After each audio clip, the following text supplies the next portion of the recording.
ఇవాల్టి రోజున మనం ఓంకార క్షేత్రం గురించి 4 మాటలు మీకు విజ్ఞాపన చేసేటటువంటి ప్రయత్నం చేస్తాను.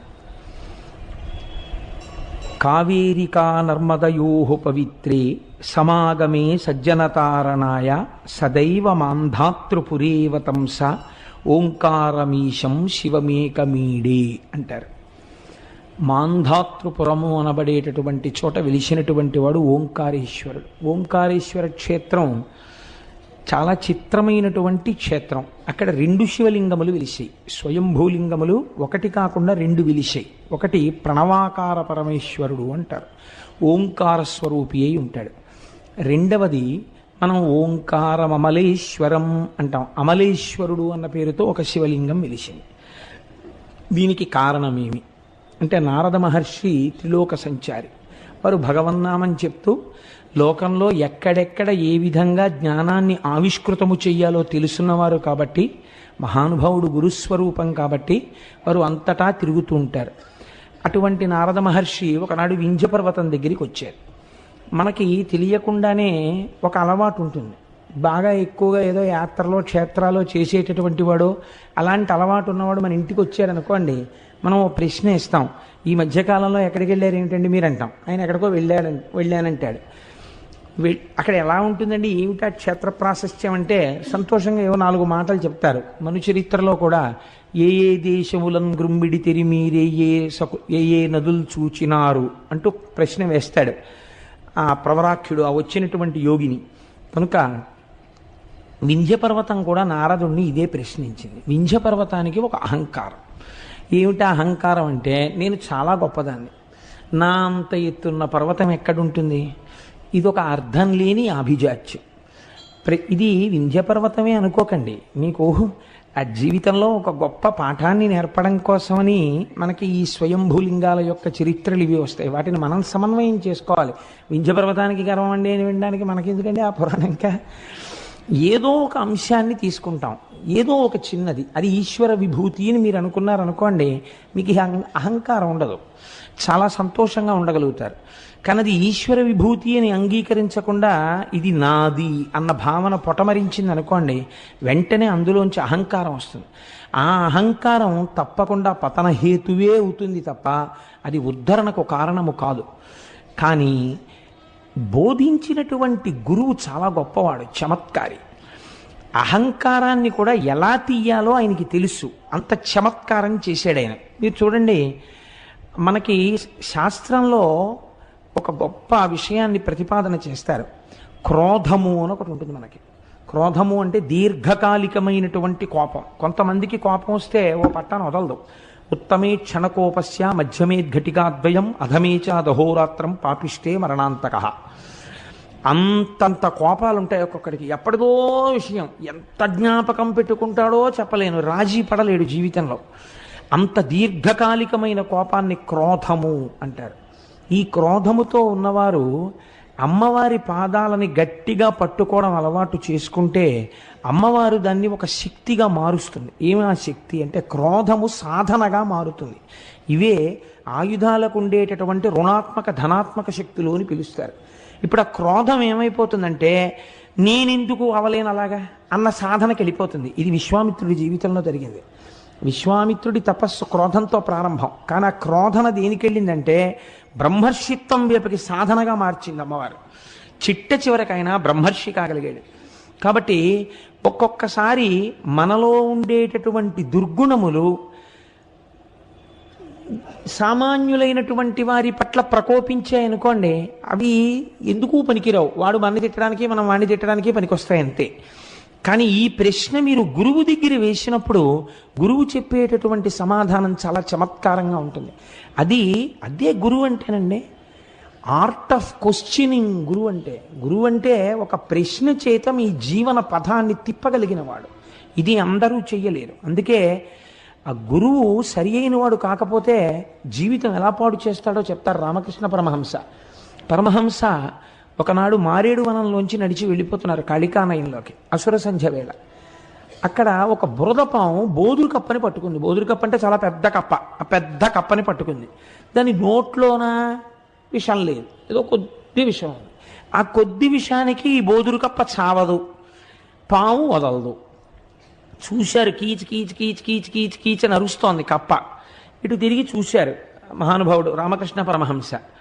చూస్తే బురద పాము కప్పని పట్టుకుంది. ఓహో అనుకుని వెళ్ళిపోయారు కాళికాలయంలోకి. ఆయన ఒక 2-3 గంటలు అర్చన చేసి తిరిగి వస్తున్నప్పుడు ఆయనతో పాటు ఒక శిష్యుడు తిరిగి వస్తున్నాడు. సరి అయిన గురువు శిష్యుణ్ణి ఎలా ఉద్ధరిస్తాడు అని అడిగారు. పరమహంస టక్కునాగి, సరి అయిన గురువు కాకపోతే శిష్యుడికి దొరికినవాడు అదిగో బురద పాము నోట్లో కప్పలా కొట్టుకుంటాడు అన్నారు. అదేమిటి అన్నారు. ఆ పాము పట్టుకుని 2:30 గంటలైంది. వదులుతుందా? వదలదు. పోనా శిష్యుణ్ణి పోనిస్తాడా? ఫోన్లు చేసి వాడిని రా రా అని పీకు తింటాడు. ఏం చేస్తాడో అని భయం, వెళ్ళకపోతే ఏ శాపాలు ఎడతాడో అని. కాబట్టి పెడతాడు. పోనీ ఏమైనా జీవితం ఉద్ధరింపబడే మార్గం ఏమైనా నేర్పుతాడా? నేర్పడు. చంపేయుడు, వదలడు. బురదపాము పట్టుకున్నట్టు ఉంటుంది. ఇదే త్రాచుపాం అయితే ఎప్పుడూ చచ్చిపోయి ఉండేది ఆ కప్ప.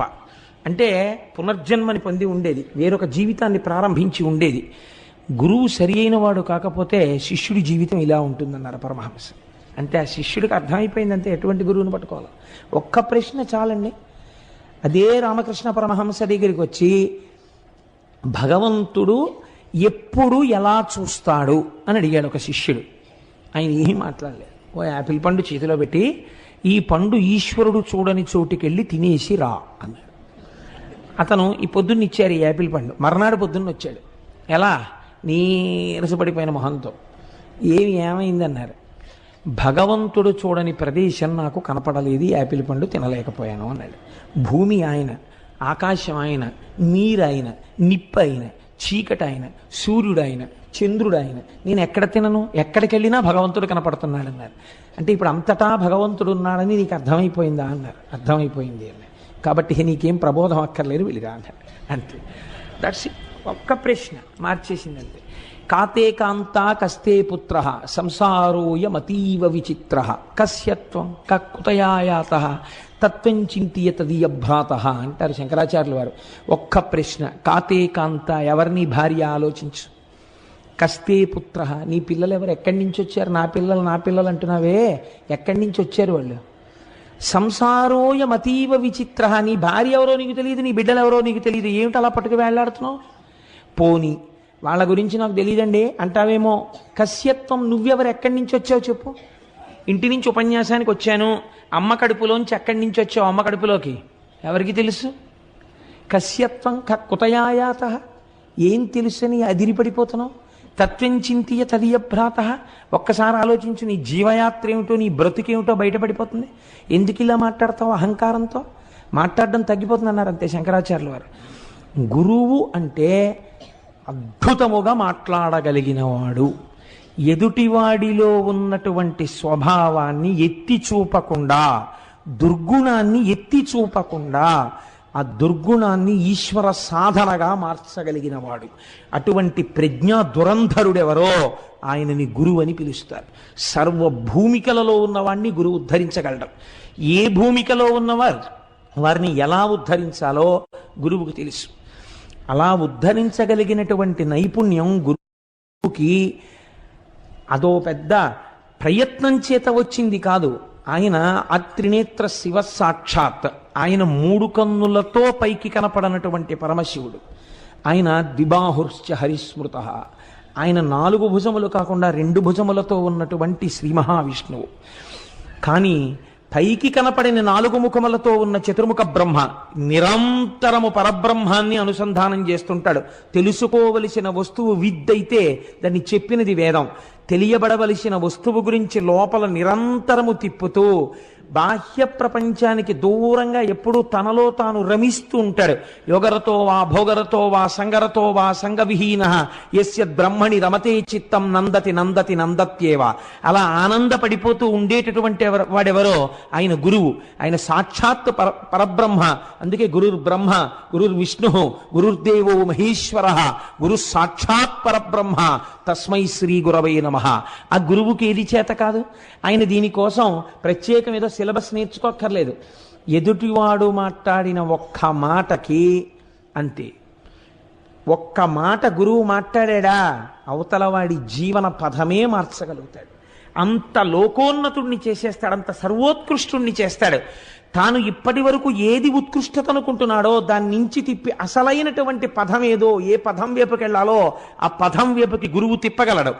అదృష్టమేమి జీవితంలో అటువంటి నారదుడితో వింధ్యపర్వతం మాట్లాడడం. ఎంత అహంకారం ఉన్నవాడైనా కావచ్చు, ఒక గురువు దొరకడమే జీవితంలో అదృష్టం. ఆ గురువుతో మాట్లాడడమే అదృష్టం, వాడి జీవితం మారిపోతుంది అంతే. చూడండి, అందుకే శంకరాచార్యులు వారి రుణం మనం తీర్చుకోలేమండి. శంకరులు అందుకే అంటారు, మనుష్యత్వం ముముక్షత్వం మహాపురుష సమాశ్రయ. మహాపురుషుడు ఒకడు జీవితంలో తటస్థపడడం, ఆయనతో మాట్లాడగలగడం, ఆయన ఒక ప్రశ్న వేసి జవాబు తెలుసుకోగలగడం, ఆయన పాదసేవనం చెయ్యగలగడం, ఆయన వెనక ఆయన వస్తువుని వహించగలగడం, ఇవన్నీ కూడా జీవితంలో నీకు దొరకాలంటే దొరికే అదృష్టములు కావు. కొన్ని కోట్ల జన్మల తర్వాత నీకు ఆ అదృష్టం లభిస్తోంది. కాబట్టి గురువుతోడి సంపర్కము, గురువుతోడి అనుబంధము, గురువుతోడి కలయిక అంత గొప్ప స్థితికి తీసుకెడుతుంది. కాబట్టి ఇప్పుడు వింధ్యుడికి అహంకారం ఉండొచ్చు, కానీ ఎవరితో మాట్లాడుతున్నాడు? నారదుడితో మాట్లాడుతున్నాడు. ఆ నారదుడిని చూసి ఒక మాట అన్నాడు. ఎవరితో చెప్తున్నాడు ఈ మాట? బాగా జ్ఞాపకం పెట్టుకోండి, ఇది మనకి జీవితాన్ని నేర్పుతుంది. అందుకే గురువు దగ్గరికి వెళ్ళినప్పుడు తాను మాట్లాడకూడదు. మీరు దీపాన్ని వెలిగించేటప్పుడు ఏం చేస్తారు? ఒక్కసారి అగ్గిపుల్ల గీసి ఒత్తి దగ్గర చూపిస్తారు. ఆ దీపం మీ పూజ అయిపోయేంత వరకు ప్రకాశిస్తుంది. ఒకసారి వెలిగించిన తరువాత మీరు దానికి నమస్కారం చేసేసి పసుపు కుంకం వేసుకుని, ఈ దీపము పరంజ్యోతి, ఇది ఈశ్వరుడు అని, నతత్ర సూర్యో భాతి చంద్రతారకం నేమా విద్యుతో భాతి కుతోయమగ్ని అంటూ పూజ చేస్తారు. ఇంకా మళ్ళీ మళ్ళీ దీపాన్ని కదుపుతూ ఉంటారా పూజలో? కదపరిహ. ఆ దీపం నిధనం అవ్వకుండా చూసుకుంటారంతే. అవసరమైతే మీకు ఒక్క పోసినా పర్వాలేదు, కానీ దీపానికి గాలి తగలకుండా కాపాడుకుంటారు కదండి. గురువు దగ్గర అంతే. గురువు దగ్గర ఎక్కువ మాట్లాడరాదు. గురువు దగ్గర ఎంత ఎక్కువ మాట్లాడితే మీ మీద అంత బలహీనమైన అభిప్రాయం ఏర్పడుతుంది. గురువు దగ్గరికి వెడితే ఎక్కువ వినాలి. నాకు అన్నిటికన్నా భయం జీవితంలో ఏమిటంటే మా గురువుగారి దగ్గరికి వెళ్ళడమే. నేను మా గురువుగారి దగ్గరికి వెడితే ఎక్కువ మాట్లాడతానేమో అని నాకు చాలా భయం. స్కూటర్ ఎక్కే ముందు 1-10 మార్లు నువ్వు గురువుగారి దర్శనానికి వెడుతున్నావు, ఎక్కువ మాట్లాడకు, నీకు అలవాటు అయిపోయింది ఈ ప్రసంగాలు చేయడం. గభాల గురుగారు ఏదో శివ అంటే నువ్వు అక్కడి నుంచి శివాష్టోత్రం అనకు, నువ్వు నోరు మూసుకు కూర్చో, ఆయన మాట్లాడింది నువ్వు వినంతే అని నన్ను నేను 10 మార్లు హెచ్చరిక చేసుకుని గురువుగారి దగ్గరికి వెడతాను. గురువుగారి దగ్గరికి వెళ్ళినప్పుడు దీపం వెలిగించినట్టు ఉండాలి. ఒక్క ప్రశ్న అంతే చాలు. వారికి తెలుసు, వారి దాంట్లోంచి ఇంకా గంగా ప్రవాహం, వారు ఎన్నైనా మాట్లాడతారు. నువ్వు చెయ్యవలసింది ఆ దీపపు వెలుగులో నువ్వు ప్రకాశించు చాలు. నువ్వు వినంతే. నువ్వు వెర్రి ప్రశ్నలన్నీ మొదలెట్టకు, అక్కడ కూర్చో అంతే చాలు. వారు నిన్ను నడిపిస్తారు, వారు నిన్ను ఉద్దీపింపచేస్తారు. కనుక ఆ గురువు అంటే మరోలా అనుకోకండి, నేనేదో స్వోత్కర్ష కింద చెప్పుకున్నానని. అది నా యందు ఆ భావన నిలబడాలని మీకు విజ్ఞాపన. పెద్దలు కాబట్టి మీ అందరూ ఆ వీడికి అటువంటి భావన నిలబడుగాక అని ప్రార్థన చేస్తారని మీకు చెప్పానంతే. అంతేగాని నేనేదో చాలా గొప్పవాడిని, ఇంత సాధన చేస్తున్నానని స్వోత్కర్షకి చెప్పుకోవడానికి నేను చెప్పిన వాడను కన్నా బలహీనతగా చెప్పానంతే. కాబట్టి నారదుణ్ణి చూసి వింధ్యపర్వతం తన అహంకారాన్ని బయటపెట్టింది. ఏమని చూశారా? ప్రపంచంలో అనేకమైన పర్వతాలు ఉన్నాయి, నా వంటి పర్వతం ఎక్కడుంటుంది?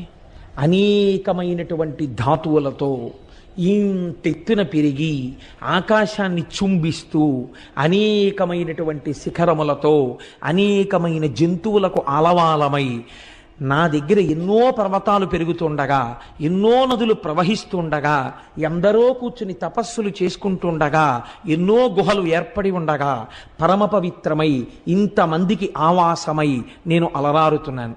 నా అంత గొప్పవాడు మీరు చూసినంతలో ఇంకొకడెవరైనా కనపడ్డాడా అని అడిగింది. అంటే ఇప్పుడు అసలు నిజానికి వింధ్యుడు ఎవరికి నమస్కారం చేయాలి? చూడగానే నారదుడికి నమస్కారం చేయాలి. ఆయన కన్నా జ్ఞాని ఎవరున్నారు? ఆయనకి నమస్కరించడం కాదు, తన గొప్ప చెప్తోంది. చెప్తే గురువు అంటే ఇది. ఎంత మర్యాదగా మాట్లాడాడో చూడండి. ఆయన అన్నాడు, ఓహో చాలా బాగుందో, చాలా గొప్ప మాట చెప్పావు, కానీ నేను నీకొక్క మాట చెప్పనా? అదే కదా నేను అడుగుతున్నది. నా అంత గొప్పవాడు ఉన్నాడు ఆ లోకంలో ఎక్కడైనా? చెప్పండి నాలాంటి పర్వతం ఉంటే అని అడుగంగా మౌనివరుడల్లన నవ్వి, ధరాధరేంద్ర నీకెనయ్యకు పర్వతంబు కలదే, ఒకటి జగమందు ఎందునైనను వినుమా హిరణ్యకరి జ్ఞప్తికి వచ్చే నవగ్రహంబులా ఘనగిరికిన్ ప్రదక్షిణముగా నడుచున్ బలు మాటలేటికి. చాలా గొప్ప ప్రశ్న అడిగావయ్యా. ముందే చీనోర్మయ్ ఏటా మాటలు, నేను గొప్పవాడిని అంటాయండి, అలా మాట్లాడకూడదు అన్నారు అనుకోండి, అహంకారంతో ఉన్నాడు, ఎంతకైనా తెగిస్తాడు, చేయరాని దుశ్చేష్టితమును చేసి ఇంకా అధపతనానికి వెళ్ళిపోతాడు. కాబట్టి ఇప్పుడు అలా మాట్లాడకూడదు. ఎంత అందంగా మాట్లాడాడో చూడండి, నవ్వు నవ్వాడు. అని ఎడుగంగ మౌనివరుడల్లన నవ్వి, చక్కగా ఓ చిన్న నవ్వు నవ్వి, ధరాధరేంద్ర ఓ పర్వతమా నిజమేనోయ్, నీకనయ్యగు పర్వతంబు కలదే. అయ్య బాబోయ్ ఎట్లాంటి ప్రశ్న అడిగావు, నీతో సమానమైన పర్వతం ఏదైనా ఉందా అని ఆలోచించినా నేను. నీకన్నా గొప్పదాన్ని వాటి పక్కన పెట్టబోయ్, నీతో సమానమైన పర్వతం ఎక్కడుంటుంది ప్రపంచంలో? ఇలా అంటే అవతలవాడు వినడం మొదలెడతాడు. ముందు అవతలవాడిని వినేటట్టు చెయ్యాలి గురువు, ఇది మొదటి లక్షణం. అంతేకాని అవతలవాడు వినకుండా విముఖుడయ్యేటట్టు చేశాడు అనుకోండి, అసలు వాడు వినడు, తను ఏముద్ధరిస్తాడు, తను అవతలవాడు వినేటట్టు చెయ్యాలి. కాబట్టి అవతలవాడి యందు ఏ గుణము తాను ప్రస్తావన చేస్తే వింటాడో అది ప్రస్తావన చేసి వినేటట్టు చేశాడు. ఎవరుంటారయా నీతో సమానమైన వాడు? ఒకటి జగమందు ఎందునైనను, అబ్బెబ్బెబ్బే నీతో సమానమైన వాడు ఎక్కడున్నాడయా అన్నట్లో గుర్తొచ్చింది. వినుము ఆ హిరణ్యగరి జ్ఞప్తికి వచ్చే, అప్పుడే జ్ఞాపకం వచ్చినట్టు మాట్లాడుతున్నాడు. నాకు నువ్వు అలా అంటే గుర్తొచ్చింది, మేరు పర్వతం ఉందయ్యోయ్ గొప్పది అన్నాడు. ఎందుకు గొప్పది? ఇప్పుడు నేనే అనుకుని సంతోషంగా ఉన్నాడు. ఆ జ్ఞప్తికి వచ్చే హేమపర్వతం ఒక్కటి కలిగే, ఒక బంగారు పర్వతం ఒకటి ఉంది, అదే మేరు పర్వతం. ఏమిటండి దాని గొప్ప అన్నట్టుగా వింటున్నవాడు ఏం చేస్తాడు? ఎందుకండి అని అడగనివ్వడు గురువు. అన్నాడు, భృకుటి ముడి వేశాడంతే వింధ్యపర్వతం. వెయ్యగానే కారణం చెప్తున్నాడు, నీకు లేదని చెప్పడు, వాడికి ఉందని చెప్పాడు. ఏది చెప్పాడు?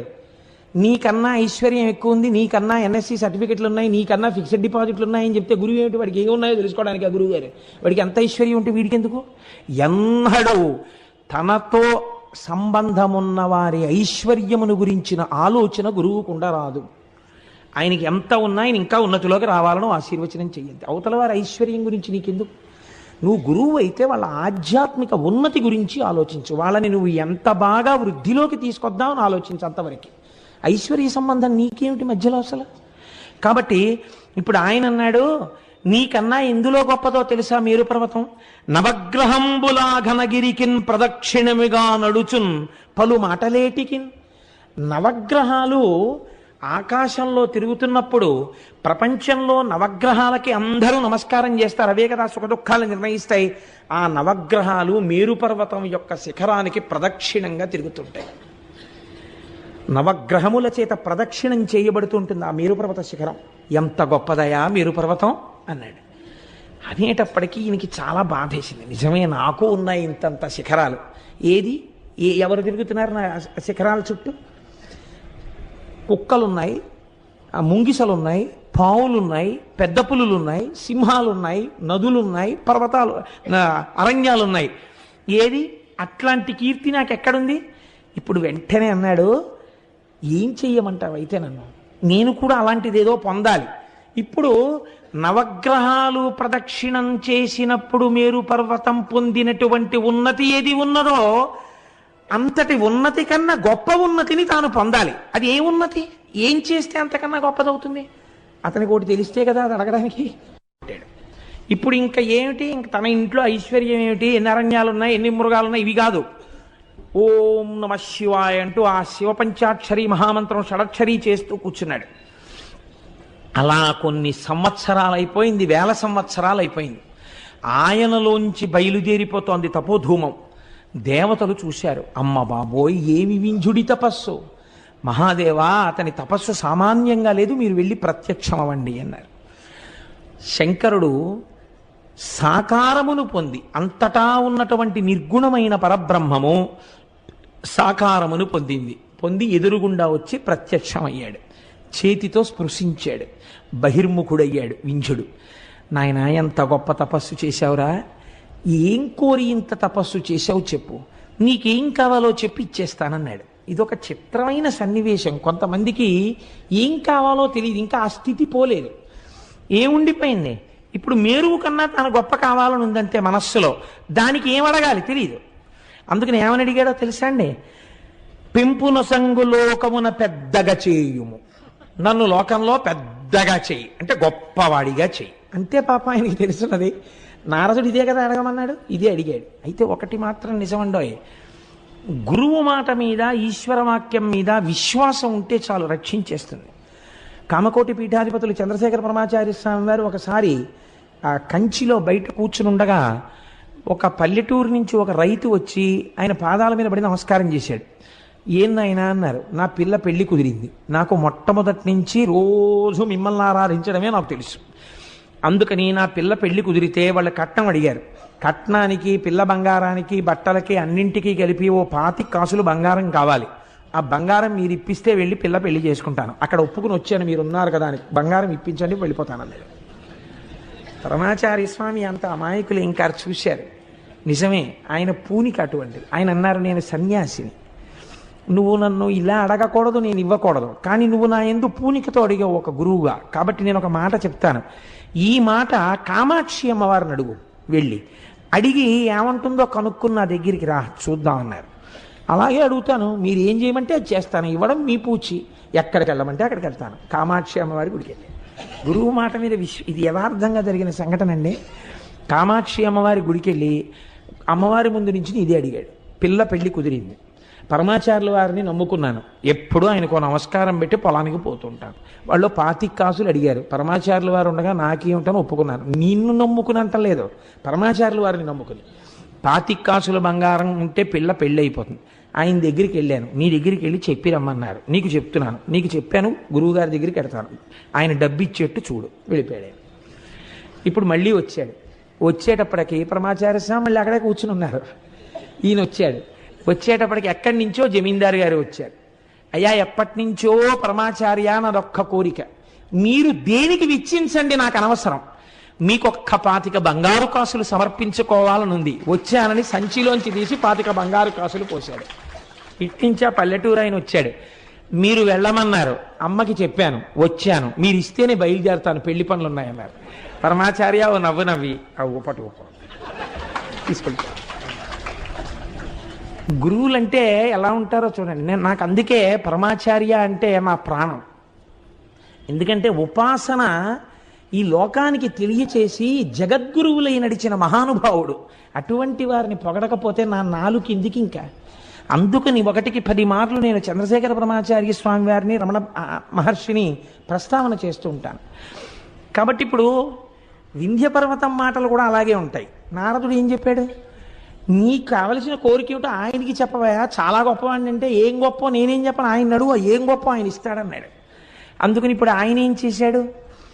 ఇది అడిగాడు, పెంపునొసంగు లోకమున పెద్దగా చేయుము, దేవా అన్నతాం కంపిత చిత్తుడై శివుడు కర్జమిరింగి నగేంద్రుతోడ నీ వింపుగా కోరినట్లు వరమిచ్చితి, నీవిక లోక సౌఖ్యముల్ తెంపరివై అడంపకు మదించియునర్చిన బాయునున్నతుల్. నువ్వింకా అహంకారంతో ప్రవర్తించకు, నువ్వెప్పుడు కూడా నా అంతటి వాణ్ణి నేను అని అనకు. నీకు ఏమి చెయ్యాలో నాకు అర్థమైంది, నీకే ఉపకారం చెయ్యాలో నాకు అర్థమైంది. నీకు మనస్సులో ఏమిటి గొప్పతనం అంటే శివుడి భావన. నవగ్రహాలు మేరు పర్వత శిఖరానికి ప్రదక్షిణం చేస్తున్నాయి, అందుకు కదా నీకన్నా గొప్పవాడని చెప్పాడు నారదుడు. ఈ నవగ్రహాలు నాకు కవచం, నేను వాటిని కవచంగా కట్టుకుంటూ ఉంటాను. అందుకే శివుణ్ణి నమ్మినటువంటి వాడిని మీరు జ్యోతిష్యం చూసి పరమశివ భక్తుడైనటువంటి వాడికి జాతకం చెప్తే నువ్వు చెప్పిన జాతకం తప్పై కూర్చుంటుంది. వాడికి గ్రహాల రీత్యా ఏదో దోషం ఉందని మీరు చెప్పారనుకోండి, ఈ నవగ్రహాలు కవచంగా కట్టుకుని ఆయన ఉన్నాడు శంకరుడు, వాడికి ఇలవేల్పుగా ఆయన్ని నమ్మి ఉన్నాడు ఆయన. ఈయన చేసిన అభిషేకానికి, ఈయన చేసిన రుద్రాధ్యాయానికి, ఈయన చేసిన పారాయణకి ఆ గ్రహాల్ని నువ్వు ఇంతకన్నా ఏమి చెయ్యకని చెప్తాడు.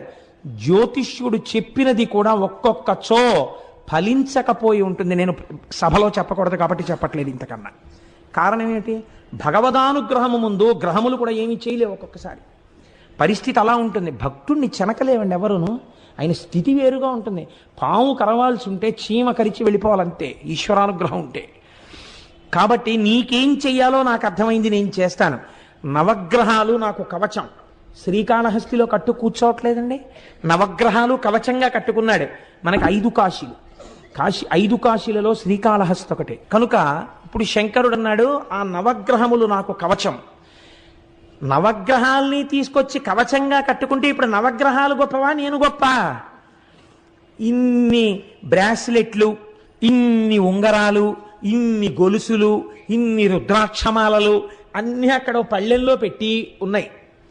ఉంటే మీరు అవి చూసి అబ్బా ఎంత బంగారమో అన్నారు. ఒకరి ఇంట్లో చూసి, తెలియదు మీకు ఆయన ఇల్లు ఏమిటో, కానీ మీరు ఎందుకో లోపలికి వెళ్ళారు. ఎవరో ఏదో మాట చెప్పమంటే వెళ్ళారు. అక్కడ పళ్ళెంలో పెట్టున్నాయన్నీ. ఇవన్నీ చూసి అబ్బా ఎంత బంగారమో, ఎంత బాగున్నాయో, ఏమి రుద్రాక్షమాల, ఏమి చేతి కంకణాలు, ఏమి సింహతలాటాలు, ఆ గండపెండేరం, ఆ మెడలో వేసుకునే పెద్ద పెద్ద రుద్రాక్షమాలలు, ఎంత బంగారం రా ఇదంతాను అనుకుంటున్నారు.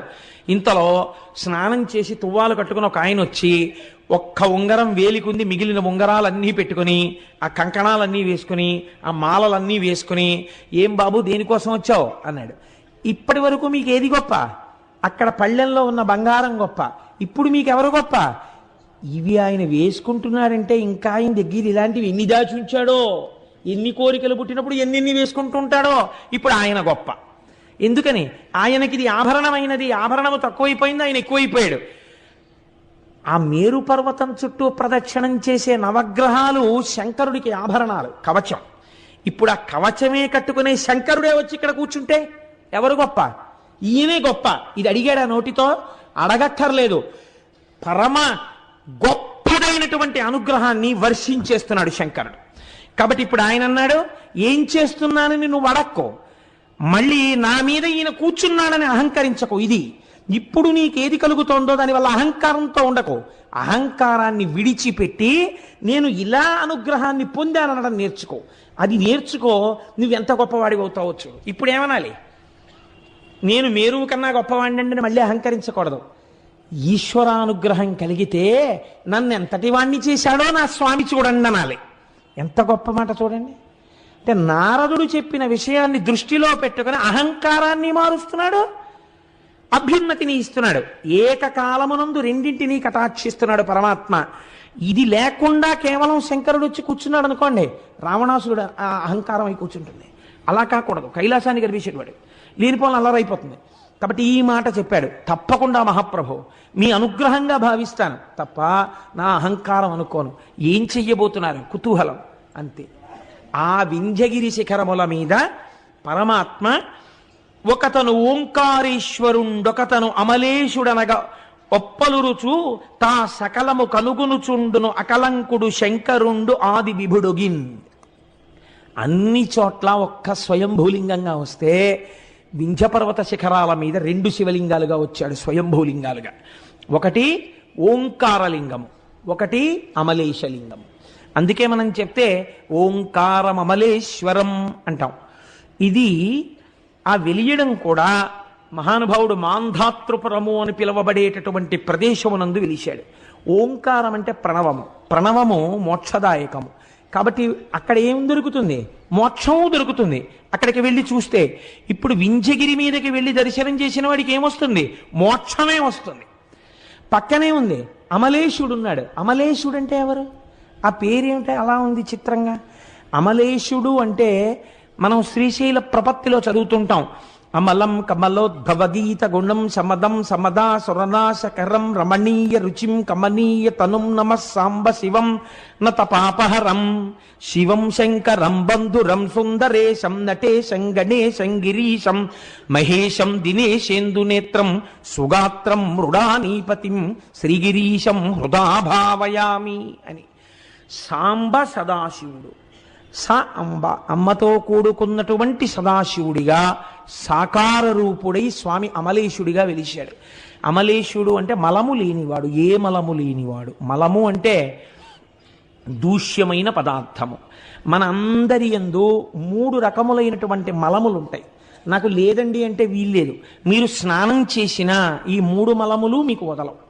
ఏమా 3 మలములు అంటే, మొట్టమొదటి దాన్ని ఆణవమలము అంటారు. ఆణవమలము అంటే భవతి, నేనున్నాను అని ఈ శరీరాన్ని చూపించాలంటే దీంట్లో పంచభూతముల యొక్క సంయోగము జరగాలి. ప్రకృతిలోంచి పృథివిలోంచి కొంత మట్టి తీసి ఇందులో పెడతారు. కాబట్టి ఇందులో మట్టి లేదని మీరు అనలేరు. ఎంత స్నానం చేసినా ఇలా అంటే మట్టి వస్తుంది. కాబట్టి ఇందులో మట్టి ఉంది, ఇందులో కొంత నీరు ఉంది.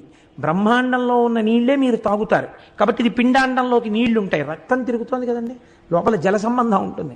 నీరు లేకపోతే చచ్చిపోతాడు మనిషి. కాబట్టి నీరు ఉంటుంది. పృథివీ ఆపస్ తేజో అగ్నిహోత్రం ఉంటుంది. వేడి ఉండబట్టే కదా మీరు చలికాలంలో మాట్లాడుతుంటే నోట్లోంచి పొగొస్తుంటుంది. పైగా శరీరంలో ఎప్పుడు ఉష్ణోగ్రత ఉంటుంది. ఉష్ణోగ్రత చల్లబడిపోయింది అనుకోండి, కాళ్ళు చేతులు చల్లబడిపోతున్నాయని గబగబా రుద్దవలసి వస్తుంది. కాబట్టి ఉష్ణోగ్రత ఉంది, అగ్నిహోత్రం ఉంది. వాయు, సరే గాలి లోపలికెడుతోంది, బయటికి వస్తోంది, వాయువు ఉంది. ఆకాశము, శరీరంలో ఒక్కొక్క భాగమునందు ఎంతెంత ఖాళీ ఉండాలో అంతంత ఖాళీ ఉండి తీరాలి. ఆ ఖాళీ ఉండకుండా అక్కడ కొవ్వు అడ్డుగా వచ్చిందనుకోండి, అంతే బైపాస్ చేయవలసి ఉంటుంది ఆ కొవ్వుని కరిగించడానికి. మూత్రపిండంలోకి వెళ్ళి ఒక రాయి ఏర్పడింది అనుకోండి, బ్లాస్ట్ చేయాల్సి ఉంటుంది. అంటే ఆకాశం ఖాళీ ఎంత ఉండాలో ఖాళీ అంతా ఉండాలి. ఇప్పుడు ఏమున్నాయి ఇందులో? ఆణవమలం ఉంది. అంటే బయట ఉన్న పంచభూతముల యొక్క సంయోగమే ఇక్కడ ఉంది. ఇందులో పృథివీ ఆపస్తేజో వాయురాకాశాలు ఉన్నాయి. ఇందులోంచి నాకు పృథివీ అంటే ఇష్టం ఉండదండి, తీసేస్తానన్నారు అనుకోండి, శరీరం ఉండదు. ఇందులో అగ్నిహోత్రం తీసేస్తానన్నారు అనుకోండి, శరీరం ఉండదు. నీరు తీసేస్తానన్నారు అనుకోండి, శరీరం ఉండదు. గాలి తీసేస్తానన్నారనుకోండి, శరీరం ఉండదు. ఆకాశము తీసేస్తానన్నారనుకోండి, శరీరం ఉండదు. ఈ 5 ఉండాలి. ఏ పాళ్లలో ఉండాలని ఈశ్వరుడు చెప్పాడో అలా ఉండాలి. మీ చిత్తం ఉండదు. ఉండవలసినంత ఆకాశము ఉండకుండా పృథివీ ఇంత పెరిగిందనుకోండి, 70 స్కానింగులు చేయాలి. కాబట్టి ఈశ్వరానుగ్రహం ఉందనుకోండి, ఇందులో పంచభూతాలు ఎంతంత ఉండాలో అంతంతా ఉంటాయి, అంతే. కాబట్టి ఇప్పుడు ఏమైంది? ఆణవమలము 5 అణువుల యొక్క సంయోగము, పంచభూతముల యొక్క సంయోగము చేత మీ శరీరం ఏర్పడింది. ఈశ్వరుడి శరీరం అలా పంచభూతాలతో ఏర్పడలా. ఆయనే కంచిలో పృథివీలింగం, జంబుకేశ్వరంలో జలలింగం, అరుణాచలంలో అగ్నిలింగం, చిదంబరంలో ఆకాశలింగం, శ్రీకాళహస్తిలో వాయులింగం. పంచభూతములు ఆయనలోంచి వచ్చే ఆయన పంచభూతములై ఉన్నాడు. సరికదా, పంచభూతాతీతుడై ఉన్నాడు ఆయన. ఆయన శరీరం మన శరీరంలో ఉండదు. పోతన గారు అంటారు భాగవతంలో, అగ్ని ముఖంబు పరాపరాత్మకమాత్మ కాలంబు గతి రత్నగర్భ పదము శ్వశనంబు నీ యూర్పు రసన జలేషుండు దిశలు కర్ణంబులు దివము నాభి సూర్యుండు కన్నులు శుక్లంబు శలిలంబు జఠరంబు జలధులు చదలు శరము సర్వౌషధులు రోమచయము శల్యంబు లద్రులు మానసమృతకరుండు చందములు ధాతువులు ధర్మసమితి హృదయము ఆస్యపంచకముపనిషద ఆహ్వయంబు అయిన నీరూపు శివాత్మకై స్వయంజ్యోతి అయి వెలుగు వాజ్యమగుచు అంటారు. శంకరుడి యొక్క శరీరం మనలా పంచభూతాలతో ఏర్పడినటువంటి శరీరం అయి ఉండదు. కాబట్టి ఆణవమలమాయన యందు లేదు. అమలం 1. 2 కార్మిక మలము అని మన యందు ఒక మలం ఉంటుంది. ఏమిటో తెలుసండి ఆ మలం? నా అంతటి వాణ్ణి నేననుకుని, చూసేవాడు లేడనుకుని తప్పు పనులు చేస్తూ ఉండడం. నేను చేస్తున్నానని, ఇక్కడ సుఖాన్ని అనుభవిస్తున్నాననుకుని పాపం చేయడం. పాపము వలన వచ్చినటువంటి ఫలితాన్ని బిడ్డలు తీసేసుకుంటారు. ఐశ్వర్యం ఉందనుకోండి, బిడ్డలు తీసేసుకుంటారు. అది ఎలా వచ్చింది వాళ్ళకి అనవసరం. నువ్వు ఎలా సంపాదించడం వల్ల అది వచ్చిందో వాళ్ళకి సంబంధం లేకపోయినా ఆ పాపము యొక్క ఫలితాన్ని మాత్రం మూట కట్టి నీ భుజానికి వేస్తారు. ఇది పట్టుకుని నువ్వే వెళ్ళాలి, నువ్వే అనుభవించాలి. పాపమైనా పుణ్యమైనా మనమే అనుభవించాలి. ఇప్పుడు ఏమైంది? చేసిన కర్మల వలన వస్తున్నటువంటి ఫలితములను అనుభవించడానికి మీ ఉపాధి మారుతుంటుంది. ఒక్కొక్కచో అపారమైన దుఃఖాన్ని అనుభవించవలసి ఉంటుంది. ఎందుచేత? ఇక్కడ చేశాడు ఎన్నో తప్పు పనులు. మీకు అంతవరకు ఎందుకండి, నేను ఒక మాట చెప్తాను, మీరేమనుకోకండి. శాస్త్రంలో ఒక మాట వాడతారు. ఏం మాట వాడతారో తెలుసా అండి? అన్నింటికన్నా అత్యంత బాధ్యతాయుతమైన పదవిగా గుర్తింపబడింది ఏదో తెలుసా అండి లోకంలో? న్యాయాధికారి. న్యాయం చెప్పేటప్పుడు ఎంత జాగ్రత్తగా ఉండాలంటే, 1కి 1000 మార్లు ఆలోచించి నేరమునకు తగిన శిక్ష వేయకపోతే, కొంచెం ఎక్కువైనా కొంచెం తక్కువైనా వాడి ఇంట జిల్లేడు మొలుస్తుందని శాస్త్రం. జిల్లేడు మొలవడం అంటే ఏమిటో తెలుసా అండి? ఇల్లు శిథిలం అయిపోతే ఆ ఇంట్లో ఎవ్వరూ మనుష్యులు ఉండడం మానేస్తే జిల్లేడు మొలుస్తుంది. నీ ఇంట జిల్లేడు మొలవా అంటారు. నీ ఇంట జిల్లేడు మొలవా అంటే నీ ఇల్లు శిథిలమైపోవుగాక, అది ఇంకా మనుష్యులకు వాసయోగ్యం కాకుండా పోతుంది.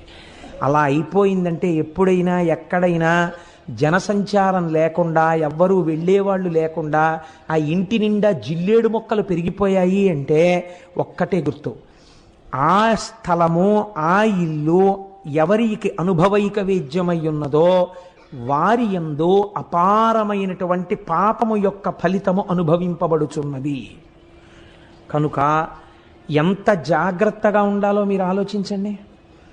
కనుకనే మనం చేసినటువంటి కర్మల యొక్క ఫలితాన్ని మనం అనుభవిస్తూ ఉంటాం.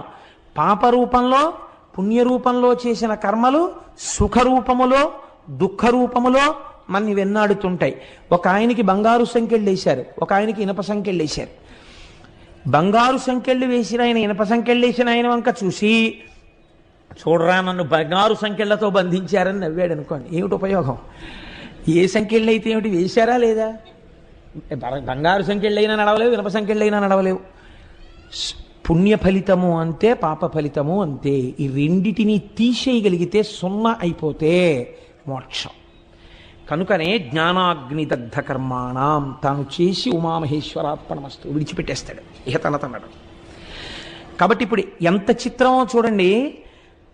కార్మిక మలము మన యందుంది.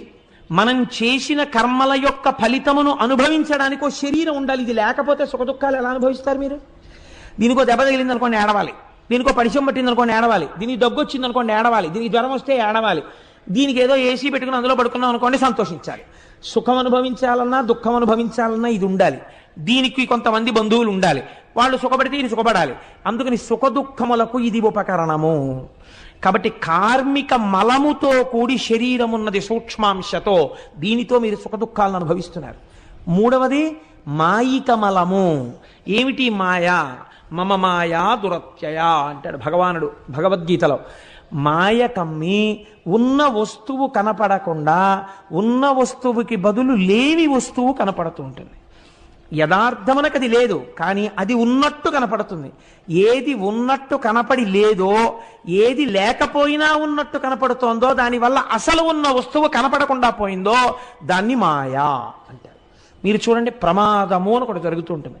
పొగమంచు బాగా పడిపోయి ఉందనుకోండి, లేదా మంచి పొగమంచు పడిపోయి ఉంటే అది అడ్డంగా దట్టంగా తెరలా పట్టేస్తుంది. మీరు అందులో వెడుతున్నప్పుడు ప్రమాదం ఏమిటంటే, అది మీరు వెడుతున్నటువంటి వాహనపు అద్దాన్ని కూడా పట్టేస్తుంది. ఇప్పుడు మీకు ఎదురుగుండా ఉన్న వస్తువు కనపడదు. కనపడకపోవడం వల్ల మీరు ఏం చేస్తారు? ఎదురుగుండా మీకు అడ్డంగా ఉండి ప్రమాదకరమైన వస్తువు లేదన్నట్టు కనపడుతుంది కాబట్టి వెళ్ళి దాన్ని గుద్దుతారు, ప్రాణ సంకటం వస్తుంది. ఉన్న వస్తువు లేనట్టు మంచు ఉన్నదా? సూర్యుడు వస్తే కరిగిపోయింది, దానికి శాశ్వతత్వం లేదు. లేని వస్తువు ఉన్నట్టు కనపడి ప్రమాదం తెస్తోంది. అలా మాయ మిమ్మల్ని ఈ జీవితంలో అలా తిప్పుతూనే ఉంటుంది. ఈ మాయిక మలమునందు మనం పడి ఉన్నాం. అందుకే చూడండి, మలమునందు పడిపోయినటువంటి పురుగు అక్కడే పెరుగుతుంది, అక్కడే తింటుంది, అక్కడే గుడ్లు పెడుతుంది, అక్కడే పిల్లలు పెరుగుతాయి, అక్కడే లేస్తుంది, అక్కడే జీవనం చేస్తుంది, అక్కడే చచ్చిపోతుంది. అలా మనం ఈ మాయిక మలంలోనే పుడుతున్నాం, మాయిక మలంలోనే పెరుగుతున్నాం, మాయిక మలంలోనే ఉంటున్నాం, మాయిక మలంలో చచ్చిపోతున్నాం. కాబట్టి 3 మలములు మనకున్నాయి. ఈశ్వరుడికో ఈ 3 మలములకు ఆయన అతీతుడు. కాబట్టి ఇప్పుడు మీరు ఎవరిని వెళ్ళి చూస్తున్నారు? అక్కడికి వెళ్ళినప్పుడు ఎవడు మీకు ఈ 3 మలములకు అతీతమైన స్థితిని ఇవ్వగలడో, తానే స్థితిలో ఉన్నాడో ఆ స్థితికి మిమ్మల్ని ఎత్తగలిగిన వాడు ఓంకారేశ్వరుడు. ఈ 3 మలములకు అతీతుడు కనుక మీకు ఏది కావాలో అది ఇవ్వగలిగినటువంటి వాడు. అక్కడికి వెళ్ళి మీరు మోక్షం అడగలేదు, కానీ ఏదో కోరిక అడిగారు, ఆ కోరిక ఇవ్వగలడు. ఎందుకు ఇవ్వగలడు? మీకు ఏ 3 బాధ పెడతాయో ఆ 3 తనకి లేనివాడు, అంటే నిరంతర ఆనంద స్వరూపుడు కనుక మీరు అడిగినది ఏదైనా ఆయన మీకు ఇవ్వగలడు. అటువంటి వాడు కనుక ఇప్పుడు ఆయన అమలేశ్వరుడిగా ఉన్నాడు, ఓంకారేశ్వరుడిగా ఉన్నాడు. ఇద్దరిగా అక్కడ వెలిసి శంకరుడు శం కరోతి ఇది శంకర నిరంతరము జనులకు శుభములను చేస్తూ ఆ కొండ మీద వెలిసి ఉన్నాడు. ఇలా వెలిసినటువంటి అమలేశ్వరుణ్ణి శంకర భగవత్పాదులు ఒక అద్భుతమైనటువంటి ఆ శ్లోకంతో ఆరాధన చేస్తారు. మనం ఆ అమలేశ్వర లింగాన్ని చూసినప్పుడు మనస్సుతో తెచ్చుకోవాలి దాన్ని. అది విచిత్రం. మీరు అక్కడికి వెళ్ళి అమలేశ్వర లింగం అక్కడ ఉందండి అని ఇక్కడికి వచ్చేయడం కాదు. అమలేశ్వర లింగాన్ని ఓంకారేశ్వర లింగాన్ని అక్కడ కళ్ళతో చూసి తత్వ విచారణ రీత్యా రెండిటిని లోపలికి తెచ్చేసుకోవాలి. తెచ్చేసుకుని మీతో పాటు తెచ్చుకోవాలి. అవి ఎలా తెచ్చుకోవాలి అంటే శంకరులు ఒక అద్భుతమైన మాట అంటారు. ఆకాశశ్చికురాయతే దశ దిశా భోగోదుకూలాయతే సీతాంశు ప్రసవాయతే స్థిరతరానందస్వరూపాయతే వేదాంతో నిలయాయతే సువినయో యస్య స్వభావాయతే తస్మిన్ మే హృదయం సుఖేన రమతాం సాంబే పరబ్రహ్మణి అంటారు. సాంబే అంటే సా అంబా, అమ్మతో కూడుకున్న అయ్యా, ఓ శంకర పరబ్రహ్మణి, నీవు పరబ్రహ్మమువు. ఎందుకని? అమలేశ్వరుడవు, మూడు మలములకు అతీతమై ఉన్నవాడవు. అటువంటి సాంబే, నిన్ను నేను ఎలా చూస్తున్నానో తెలుసా? ఇక్కడ నువ్వు లింగంగా కనపడుతున్నావు, కానీ నేను ఇక్కడ నిన్ను ఎలా చూస్తున్నానో తెలుసా?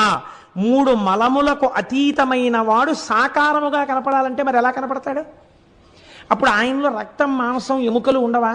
మీకు ఎలా కనపడాలి ఆయన? ఇక్కడ చూడ్డానికి మళ్ళీ ఆయనకు కూడా చర్మం ఉన్నట్టు, ఆయనకు కూడా రక్తం ఉన్నట్టు, ఆయనకు కూడా మాంసం ఉన్నట్టు చూస్తే మరి మలాతీతుడు ఎలా అయ్యాడు? ఆయన అమలేశ్వరుడు ఎలా అయ్యాడు? ఎలా చూసి ఇంటికి తెచ్చుకోవాలో శంకరాచార్యులు వారు చెప్తున్నారు. ఒక గురువు వల్ల కదా వచ్చింది ఆ స్వరూపం. వేరొక గురువు మీకు తెచ్చుకోవడం నేర్పాలి, మిమ్మల్ని వింధ్యపర్వతం చెయ్యాలి. కాబట్టి శంకరులు ఎంత అందంగా చెప్తున్నారో చూడండి. ఆకాశశ్చికురాయతే, ఈశ్వర నీవు నా ఇంటికి వచ్చినప్పుడు, నాతో వచ్చేసినప్పుడు ఎక్కడున్నావో తెలుసా? నీవు ఆకాశ స్వరూపుడవై ఉన్నావు. నాలో ఆకాశం ఉంది కదండి, నాలో కూడా జాగా ఉందిగా, అంతటా ఉందిగా ఆకాశం. కాబట్టి అంతటా ప్రకాశిస్తున్నటువంటి ఆకాశ స్వరూపుడవైనటువంటి వాడా, ఇప్పుడు చర్మం ఉందా, మాంసం ఉందా? ఆకాశ స్వరూపంతో ఉన్నాడు, అంతటా ఉన్నాడు, ఇక్కడ ఉన్నాడు. దశ దిశా భోగోదుకూలాయతే. బాగుందండి, మీరు చెప్పింది బాగుంది, కానీ మరి అలా అంత పెద్ద ఆకాశ స్వరూపుడైతే మరి మేము ఎలాగండి? ఆయనకో బట్ట కట్టుకుని రావాలి కదా మా ఇంటికి. నా వెనకాల బట్టలు కట్టుకోని వాడిని తీసుకొస్తే, ఇక్కడ బట్టలు కట్టుకోని వాడిగా కూర్చోపెట్టుకుంటే మళ్ళీ నాకు ఆయన్ని చూసినప్పుడు ఏ కాలభైరవ దర్శనంలాగా ఉంటుంది కదా. ఎలా అంటే శంకరాచార్యులు వారు అన్నారు, దశ దిశా భోగోదుకూలాయతే. వస్త్రం లేకపోవడం ఏమిటి? ఆయనకి వస్త్రం నువ్వివ్వలేవనంతే. ఆయనకి పెట్టగలిగిన వస్త్రం నేయగలిగినటువంటి సాలెవాడు ప్రపంచమునందు లేడు. ఆయనకి సహజంగా ఒక వస్త్రం ఉంది. ఏమిటో తెలుసా వస్త్రం? దిక్ అంబరుడు, దిగంబరుడు. అంటే 4 దిక్కులు, తూర్పు, పడమర, ఉత్తరం, దక్షిణం, ఈశాన్యం, ఆగ్నేయం, నైరుతి, వాయవ్యం, ఊర్ధ్వం, అధోముఖం, 10 దిక్కులు కలిపి ఆయనకి వస్త్రం అయ్యాయి. దిక్కులు అంబరముగా కట్టుకున్నాడు, వస్త్రంగా కట్టుకున్నాడు. ఇప్పుడు ఏ వస్త్రం? మామూలు వస్త్రం కట్టుకుంటే మలం అయిపోతుంది. మనం అంటే ఇప్పుడు పట్టుబట్ట కట్టుకుని పూజ చేస్తున్నాం కానండి, పట్టుబట్ట కట్టుకుని యథార్థమునకు పూజ చేయుట దూష్యము, చేయకూడదు. అందుకే మీరు చూడండి, పెద్దల ఇళ్లల్లో మడిబట్ట ఆరేసుకుంటే నూలు బట్ట ఆరేస్తారు. ఎందుకు ఆరేస్తారో తెలుసా అండి? పట్టుబట్ట కట్టుకుని పూజ చేసినటువంటి వాడికి సిద్ధించడం కొంచెం ఆలస్యం అయిపోతుంది, చాలా ఆలస్యం అవుతుంది. కారణం ఏంటంటే కొన్ని కోట్ల పట్టుపురుగులు చచ్చిపోతే అది మీకు వస్త్రమైంది. ఎన్ని కోట్ల పట్టుపురుగులు చచ్చిపోయాయో. మీరు కట్టుకున్న వస్త్రమునందు హింస ఉంది. పట్టుపురుగులోంచి దారం కావాలనుకోండి, తన ఒంటి చుట్టూ చుట్టేసుకుని దారం పడుకుంటుంది పట్టుపురుగు. ఇప్పుడు ఆ పట్టుపురుగుని చచ్చిపోకుండా తీసేయాలంటే బ్లేడ్ పెట్టి దారం కోసేయాలి. కోసేస్తే ఇంకా దారాలు పనికిరావు. కాబట్టి ఏం చేస్తారంటే ఈ పట్టుపురుగులన్నీ పట్టుకెళ్ళి మరుగునీళ్లలో పడేస్తారు. పడేస్తే ఉడికిపోతాయి ఆ కాయలు. ఉడికిపోతే పట్టుపురుగులన్నీ చచ్చిపోతాయి. చచ్చిపోయిన తర్వాత రాట్నం మీద పెట్టి దారాన్ని ఇటువైపు కట్టి ఉడుకుతారు. ఉడికితే దారం అంతా ఇటు వచ్చేస్తుంది. ఈ పట్టుపురుగులన్నీ, కాయలన్నీ తీసి అవతల పారేస్తారు. వీటిని కాకులు, కుక్కలు తినేస్తాయి. కాబట్టి ఇప్పుడు ఈ ఒక్క పట్టు వస్త్రం కట్టుకుంటే ఆ పట్టు వస్త్రంలో ఎన్ని కోట్ల పురుగులు చచ్చిపోయిన ఉన్నాయో నీకు తెలియదు. అందుకే పట్టు వస్త్రాన్ని పెద్దలైనటువంటి వారు, మహాపురుషులైనటువంటి వారు దూరంగా ఉంచడానికి కారణం అదే. మడిబట్ట ఆరేసుకోవడం అన్న విధానం ఎందుకు వచ్చిందో తెలుసా అండి? మళ్ళీ దీని యందు వాయుదోషం లేకుండా ఉండడం కోసమని బట్ట కట్టుకుని పూజ చేసేసుకుని ఆనాటికి ఆ బట్ట తాను పిడుచుకుంటే తనకు ఆయుర్దాయం, తన భార్య పిడిచి మడిబట్ట ఆరేస్తే ఇంటికి ఐశ్వర్యం, దాసి ఇంట్లో ఉన్నటువంటి దాసి తడిపి ఆరేస్తే సమభోగం. ఎవ్వరూ చేసేవాళ్ళు లేక పిడిచినటువంటి బట్ట మర్నాటికి కూడా కంపు కొడుతూ అలా ఉంటే ఆ ఇంట దరిద్రం. కాబట్టి బట్ట బట్టని ఎలా మీరు పట్టుకుంటారన్న దాన్ని బట్టి ఇంటి ఐశ్వర్యాన్ని నిర్ణయం చేశారు. ఒకటి తనన్నా విడుచుకోవాలి, రెండు అంటే కనీసం పూజ చేసుకునే వస్త్రాన్ని, భోజనం చేసుకునే వస్త్రాన్ని, లేదా భార్య యొక్క ప్రధాన విధి ఆయన విడిచిపెట్టినటువంటి పూజా వస్త్రాన్ని మాత్రం పూజ యందు ఆయన వాడుకున్న బట్టని, భోజనం తర్వాత ఆయన విడిచిపెట్టిన బట్టని భార్య ఉతికి పిండాలి. ఈ ఇద్దరూ కాకపోతే చాలా గొప్ప సేవ శిష్యుడికి ఏమిటి అంటే గురువుగారు అలా కట్టుకు విడిచిపెట్టినటువంటి బట్టని పిడిచి ఆరేయడం. అది గురుశుశ్రూషలో అంతర్భాగం. వాడు గొప్ప అభ్యున్నతిని పొందుతాడు అలాంటి శిష్యుడు. సరే, అది వేరే విషయం అనుకోండి. నేను ఎందుకు ఈ మాట ప్రస్తావన చేశానంటే ఆయన పట్టుబట్ట కట్టుకోరా అండి అని అడగకూడదు కాబట్టి ఈ మాట చెప్పవలసి వచ్చింది. కాబట్టి దశ దిశ భోగోదుకూలాయతే, 10 దిక్కులు ఆయనకు అంబరమై ఉన్నాయి. దిక్కులు వస్త్రములుగా కలిగినటువంటి వాడు. ఇప్పుడు చూడండి, అమలేశ్వరుడు అన్న మాటని యథార్థంగా తీసుకొచ్చి సాకారం చేస్తున్నారు. ఇది శంకరాచార్యుల వారి ప్రజ్ఞ. శీతాంశు ప్రసవాయతే. బాగుందండి.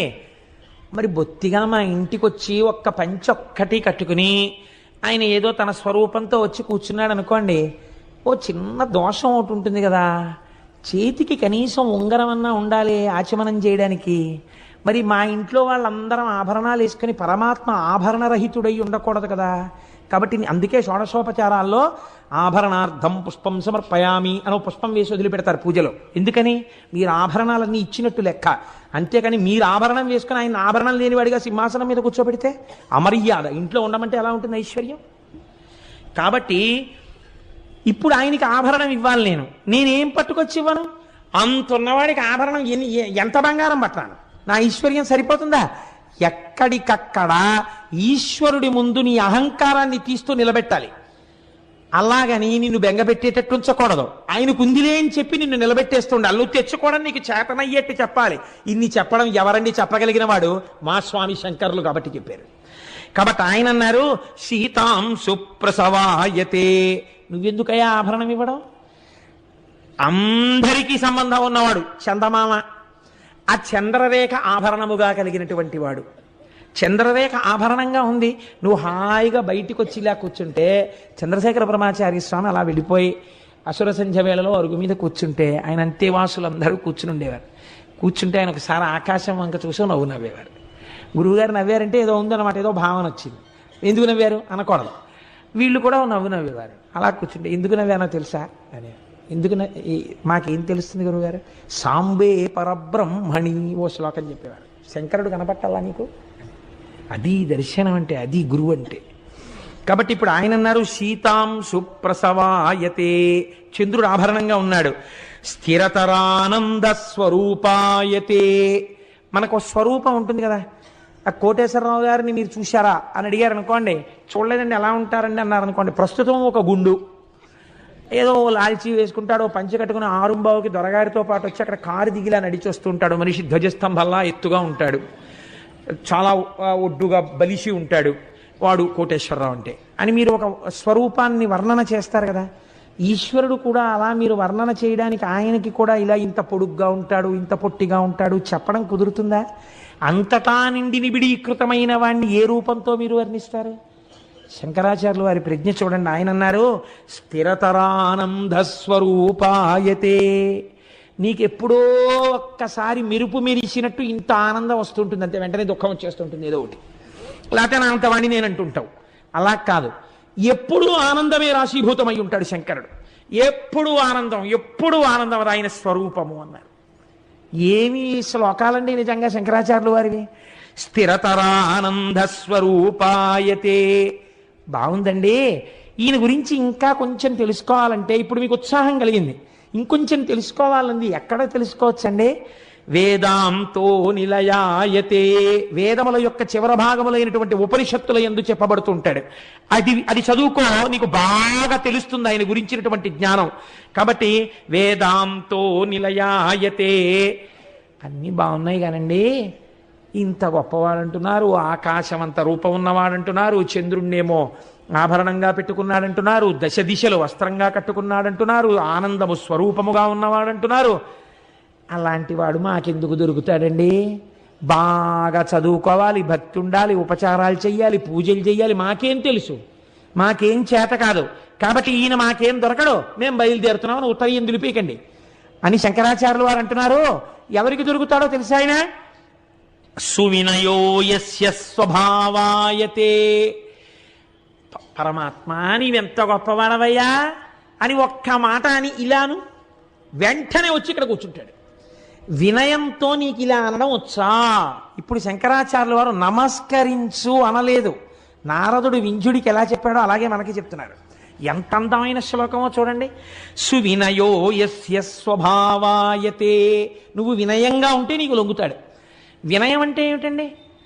ఏదో ఒక గురువుని చూడగానే వినయంతో ఉండాలనుకున్నారనుకోండి, ఎలా వినయం ప్రకటిస్తారు మీరు? వారిని చూడగానే ఓ నమస్కారం చేస్తారు, అంతే కదండి. వినయం అంటే నమస్కారము చేత ఆవిష్కృతం అవుతుంది.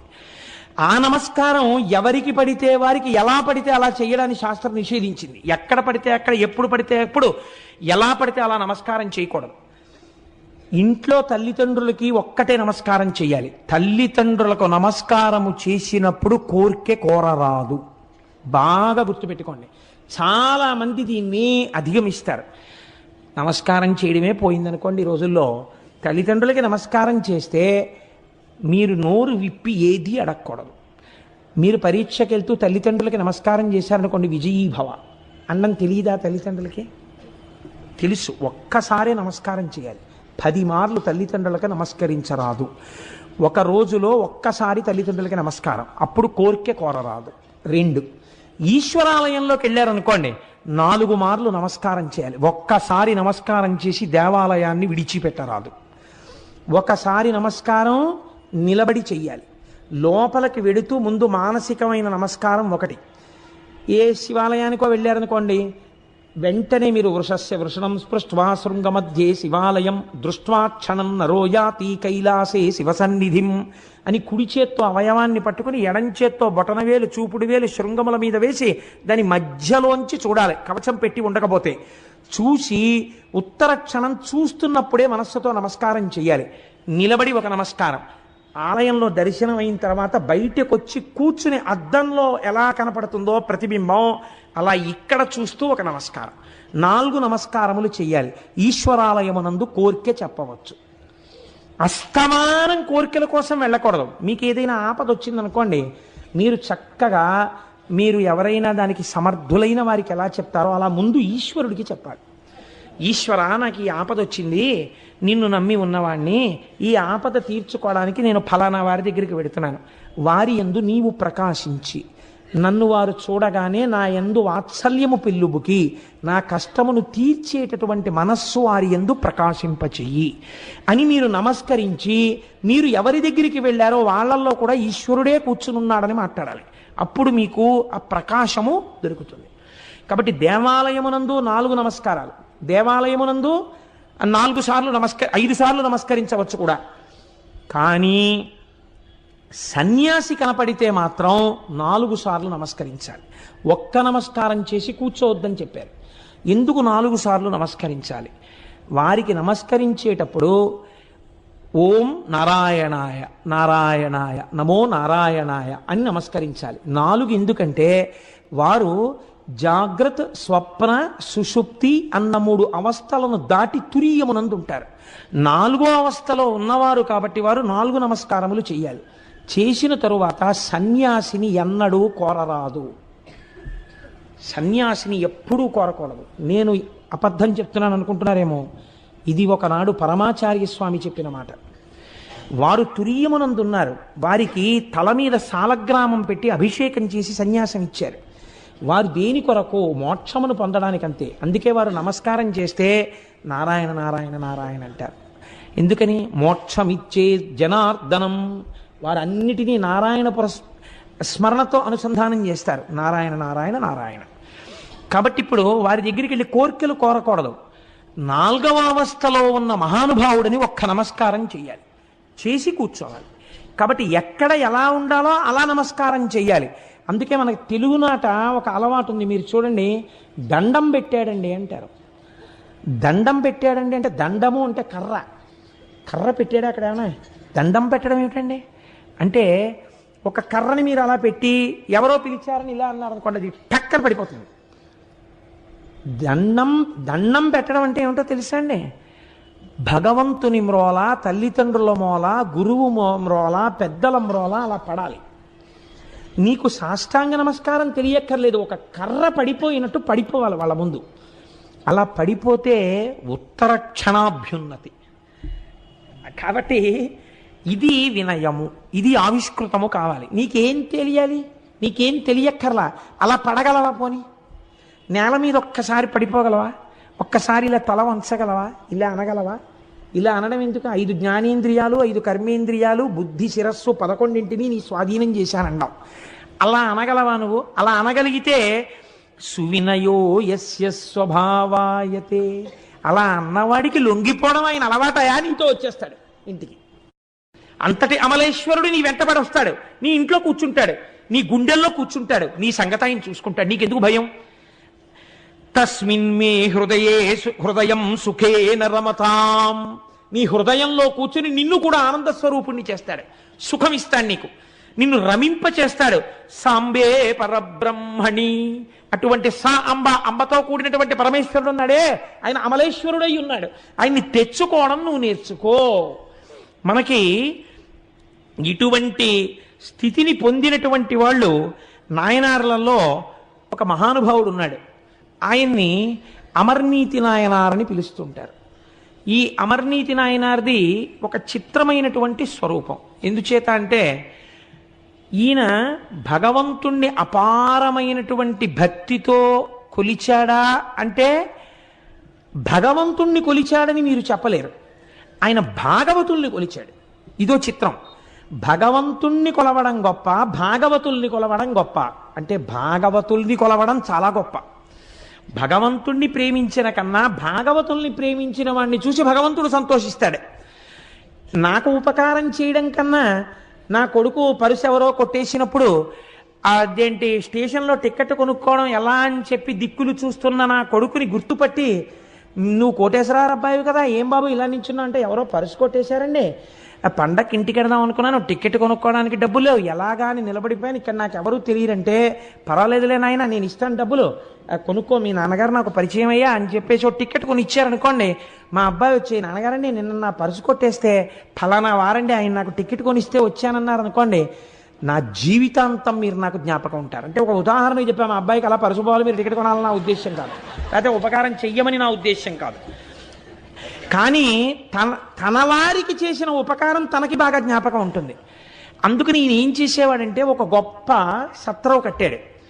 భాగవతులందరూ కూడా అక్కడికి వచ్చి భోజనం చేసేవారు, చక్కటి భోజనం పెట్టేవాడు, వాళ్ళకి రోజు వస్త్రదానం చేసేవాడు. ఈ భాగవతులందరూ భగవంతుడిని నమ్మినవారు కాబట్టి ఇవి నేను ఇవ్వడం వల్ల ఈశ్వరుడు ప్రీతి చెందుతున్నాడనేవాడు, అందుకు ఇస్తున్నాననేవాడు, పొంగిపోతుండేవాడు, పరమ సంతోషపడిపోతుండేవాడు. ఇలా చేస్తుండగా కొన్నాళ్ళకి శంకరుడు చూశాడు, నీ గొప్పతనాన్ని లోకంలో ప్రకాశింపచేయాలరా, నేను ఇలా విడిచిపెట్టేస్తానా అన్నాడు. ఇదే వినయంతో ఒక్కసారి భగవంతుడు ముందు నిలబడితే ఎలా హృదయంలో దూరి రక్షిస్తాడో చూపించడం అమర్నీతి నాయనారి యొక్క జీవితం. ఒకనాడు శంకరుడు బ్రహ్మచారి రూపంలో వచ్చాడు. ఓ గోచి ఒకటి పెట్టుకుని ఆ దర్భలు చేత్తో పట్టుకున్నాడు, ఓ గొడుగేసుకున్నాడు, వామనమూర్తి వచ్చినట్టు వచ్చాడు. వస్తే ఈయన గబగబా ఎదురెళ్ళాడు. ఓయ్ రుద్రాక్షమాలలు వేసుకుని విభూతి పెట్టుకుని ఎంత అందంగా ఉన్నాయో, ఓయ్ పిల్లడా చాలా సంతోషం, ఇవాళ నువ్వు మా యొక్క సత్రంలో ఉండి కొద్దిగా భోజనం చేసి హాయిగా ఉండి వెళ్ళాలి నాయనా అన్నాడు. తప్పకుండా మీ సత్రంలో ఉంటాను, తప్పకుండా మీరు పెట్టిన భోజనం చేసి పెడతాను, కానీ ఒక్కసారి నదికి వెళ్ళి స్నానం చేసి వస్తాను. నాకు ఉన్నవే 2 గోచీలు, ఒంటి మీద ఒకటి ఉంటుంది, ఒకటి దండానికి కట్టి ఉంటుంది. ఈ దండానికి కట్టినటువంటి గోచి ఆరలేదు, వచ్చిన బాధ ఇంకా తడిగా ఉంది, నీకు ఇస్తాను, దీన్ని ఆరై. ఎలా ఆరేయాలో తెలుసా? బాగా ఎండగా ఉన్న చోట ఆరై. నేనేం చేస్తానంటే అలా వెళ్ళి స్నానం చేసి ఇలా వస్తాను, నువ్వు నాకు ఆ పొడిగోచి ఈ తడిగోచి విప్పేసి పొడిగోచి పెట్టుకుని భోజనం చేస్తానన్నాడు. ఆయన అన్నాడు, అదెంత పని, తప్పకుండా అంటే. ఆయన అన్నాడు, ఇదేదో ఒట్టి గోచి అనుకోకు, మహామహిమాన్వితమైన గోచి, కాబట్టి దీన్ని చాలా జాగ్రత్తగా ఉంచాలి సుమా, తప్పకుండానండి అలాగే ఉంచుతానన్నాడు. ఇప్పుడు దాన్ని పాపం ఈ అమరనీతి నాయనారు జాగ్రత్తగా పట్టుకెళ్ళి మామూలు బట్టల్లో కలిసిపోయి అందరూ ఆరేసుకున్న బట్టల్లో దీన్ని ఆరేస్తే ఎవడో పట్టుకుపోతాడేమో అని చెప్పి కాటేజెస్లో చూడండి, గోడల మీద అందరూ బట్టలు ఆరేసుకుంటే తీసుకెళ్ళిపోవాలి కాదు, పాపం పక్క రూమ్లో వాళ్ళు ఆ రూమ్ ఖాళీ చేసేసే ముందు చూసే గోడ మీద మన బట్టలు ఉన్నాయి పట్టుకొచ్చి అంటే పక్క వాళ్ళు ఆ తువ్వాలు కూడా మడతట్టి పట్టుకుపోతుంటారు. అలా ఎవడ పట్టుకుపోతాడో, ఇదేదో చాలా పవిత్రమైన గోచి, శక్తి కలిగిన గోచి అన్నాడు ఆయన. ఎందుకు వచ్చిందని చెప్పి ఈయనే గోచి ఆరేసి అక్కడ కూర్చున్నాడు. ఆరగానే మడతెట్టి దాన్ని తీసుకెళ్లి అందరికీ వితరణ చేసే వస్త్రాలతో కలిసిపోకుండా భద్రంగా వేరే అట్టే పెట్టి బీరువాలో పెట్టి కూర్చున్నాడు. ఇలా వెళ్ళాడు, అలా వచ్చేసాడు. ఏ స్నానం చేయాలి, నెత్తి మీద గంగ ఉంది అన్నాడంతే, తడిసిపోయాడు, వచ్చేసాడు. అబ్బో ఒళ్ళంతా తడి చలేస్తోందో, తొందరగా గోచి బట్రా పెట్టుకుంటానన్నాడు. ఆయన లోపలికి వెళ్ళి ఇట్టే వస్తానని వెళ్ళాడు. ఆ గోచియే లేదు, అన్నీ ఉన్నాయి. అమ్మ నాయనో చాలా మహిమాన్విత గోచి అన్నాడు, ఇది ఎక్కడ గొడవరో అని చెప్పేసి ఇల్లు వెతికాడు, వాకిలి వెతికాడు. ఈయనేమో తడి గడగడగడగడగడలు ఆడిపోతుంటే దిక్కుమాలిన గోచి ఎక్కడ పెట్టావు పట్రా అంటాడు ఈయన. అయ్యా వచ్చేస్తున్నాను, నన్ను మన్నించండి, గోచి కనపడలేదన్నాడు. నాకు అర్థమైంది, నీ కన్ను నా మీదే పడింది. నాకొక మహిమాన్వితమైన గోచి ఉందని, ఎప్పటికైనా నేను నిన్ను చూడ్డానికి వస్తానని, నాకు కొత్త బట్టలు పెట్టే ప్రయత్నంలో ఈ పాత గోచి కొట్టేయచ్చని, దానివల్ల మహిమలు పొందొచ్చని నా గోచి కాజేశావు. హమ్మ వైశ్యుడా, నీ సంగతి నాకు తెలియదనుకున్నావా? నువ్వు చేసిన అన్నదానంలో, నువ్వు చేసిన వస్త్రదానంలో వ్యాపారమే ఉంది, అందులో నీకు నిజంగా భగవంతుని యందు ప్రీతి లేదన్నాడు. అంటే ఆయన అన్నాడు, అంత మాట అనకండి, నిజంగా నాకు అటువంటి ఏ విధమైన స్వార్థం లేదు. అంటే నిరూపించుకుంటావా అన్నాడు. నిరూపించుకుంటానన్నాడు. అయితే సరే, ఏది ఓ గోచీలై పెట్టుకుని, నేను పెట్టుకున్న గోచీ పిండి ఒక తులాభారంలో వేస్తాను, ఒక తక్కెట్లో. నా గోచి అంత గొప్పది అంటుంటే వీళ్ళందరూ ఏమిటా మొండికేసి మాట్లాడటం, ఏదో పెద్ద గోచి గొప్పది అంటున్నాడు అనుకుంటున్నారు కదా. నా గోచితో సమానమైన వస్త్రాలు, ఐశ్వర్యం నీ దగ్గర ఉందేమో చూపించన్నాడు అని గోచీను ఓ పక్కన పారేశాడు తక్కెట్లో. పాపం ఆయన ఇంట్లో దానం చెయ్యడానికి పెట్టుకున్నటువంటి పంచలు, చీరలు తీసుకొచ్చి అన్నీ వేసేశాడు, లేవదు. అమ్మో నిజమే, ఎంత గొప్పదో, ఈయన పెట్టుకున్న గోచియే ఇంత గొప్పదైతే ఈయన గొప్పదని చెప్పిన గోచి ఎంత గొప్పదో అనుకుంటున్నారు చూసేవాళ్ళు. ఇంట్లో ఉన్న బంగారం తెచ్చేశాడు, వెండి తెచ్చేశాడు, స్థిరాస్తుల యొక్క పత్రాలు తెచ్చేశాడు, చరాస్తులు తెచ్చేశాడు, అన్ని తక్కెట్లో పెట్టేశాడు. ఇహ తూగలేదు. ఆలోచించాడు, ఓహో వచ్చినవాడు సామాన్యుడు కాడనుకున్నాడు. భార్యని పిలిచాడు, ఇద్దరు బిడ్డల్ని పిలిచాడు, రండి అన్నాడు. అందరూ చూస్తుండగా ఒక మాట చెప్పాడు, నేను ఎప్పుడు ఏది దానం చేసినా, నేను ఎప్పుడు ఎవరికి ఏది పెట్టినా అది పరమేశ్వర ప్రీతి కొరకు మాత్రమే పెట్టిన వాడనైతే, ఆ పుణ్యబలము చేత నా మాట సత్యమైతే ఆ గోచీతో సమానంగా ఇటువైపు తక్కెడ పైకి లేచుగాక అని ఆ తక్కెట్లో నలుగురు నించున్నారు. ఢమ్మని గోచి ఉన్న వైపు కిందకి దిగిపోయింది, ఇది పైకి లేచిపోయింది. బ్రహ్మచారి అంతర్ధానం అయిపోయాడు. ఆ దేవాలయంలో ఆయన రోజు ఏ శంకరుణ్ణి ప్రార్థిస్తాడో ఆ పరమాత్మ నందివాహనారూఢుడై పార్వతీ సహితుడై సాకారంగా ప్రత్యక్షమయ్యాడు. ఈ నలుగురిని తనలో ఐక్యం చేసుకున్నాడు. నీవు చేసిన సేవలో ఉన్నటువంటి గొప్పతనాన్ని ఆవిష్కరించి నిన్ను నాలో కలుపుకోవడానికి నువ్వు ఒక్క నమస్కారం నిజాయితీతో చేసినందుకు నా వస్త్రము కన్నా నీ వినయం గొప్పదని తక్కెటిని పైకి లేపి నాలోకి నేను తీసేసుకున్నానన్నాడు. ఇప్పుడు చూడండి, ఇది శంకరాచార్యులు వారు అంటున్నారు, సువినయో యస్య స్వభావాయతే, ఒక్కసారి వినయంతో నమస్కరించగలిగితే లొంగిపోవడం అలవాటైన వాడు అన్నారు. ఏం మా స్వామి చెప్పిన దాంట్లో దోషం ఉందా? అమర్నీతి నాయనారని ఒక నాయనారే ఉన్నారే దీనికి ప్రమాణంగా. కాబట్టి భగవంతుణ్ణి నమ్మినటువంటి వాడికి ఒక్కసారి ఆ క్షేత్రానికి వెళ్ళి, ఓంకార క్షేత్రం దగ్గరికి వెళ్ళి ఆ ప్రణవలింగం దగ్గర, అమలేశ్వర లింగం దగ్గర ఎవరు శిరసు ఉంచి నమస్కరిస్తున్నారో వారికి అన్ని అభ్యున్నతులు కలుగుతాయి. ఆ వెనకనున్న చరిత్ర తెలుసుకుని ఆ లింగము యొక్క స్వరూపాన్ని అనుసంధానం చేసుకుని వినయంతో రెండిటిని ఇక్కడ పెట్టుకుని వెనక్కి తెచ్చుకోవడం మనకి చేతనవాలి. అలా అయిన నాడు మనం అభ్యున్నతిని పొందుతాం. అంత పరమోత్కృష్టమైనటువంటి స్వయంభూలింగము ఓంకారేశ్వర లింగము. కనుక ఈ ఓంకారేశ్వర లింగమునందు ఉత్సవాలు ఎలా ఉంటాయి, లేకపోతే పటాటోపం ఎలా ఉంటుంది, పూజ ఎలా ఉంటుంది, ఇది కాదు. ఇది అహంకార నిర్మూలనము, అభ్యున్నత కలిగినది. ఇది వినడం చేత, ఇది తెలుసుకోవడం చేత, దీన్ని దర్శించడం చేత జీవితానికి ఒక పదం నిర్దేశకమవుతుంది, ఒక కొత్త మలుపు తిరుగుతుంది. కాబట్టి కేవలం విన్నంత మాత్రం చేత, నేను ఒక మాట చెప్తాను, మీరేమనుకోకండి, నిజంగా ఓంకారేశ్వరం వెళ్ళామనుకోండి, అసలు ఇలా అనుసంధానం చేసుకోవాలని కానీ, దాన్ని ఇలా చూడాలని కానీ మనకి తెలియకపోవచ్చు. అక్కడికి వెళ్ళకపోయినా ఇక్కడ కూర్చుని మీరు దాన్ని మనస్సులో చూస్తున్నారనుకోండి, మీకు క్షేత్రముతో పాటు ఆ లింగం కూడా ఇప్పుడే ఇక్కడే మీ హృదయంలోకి వచ్చేసింది. కాబట్టి ఇప్పుడు ఓంకారేశ్వరము మనం పూర్తి చేయగలిగాం ఈశ్వరానుగ్రహంతో.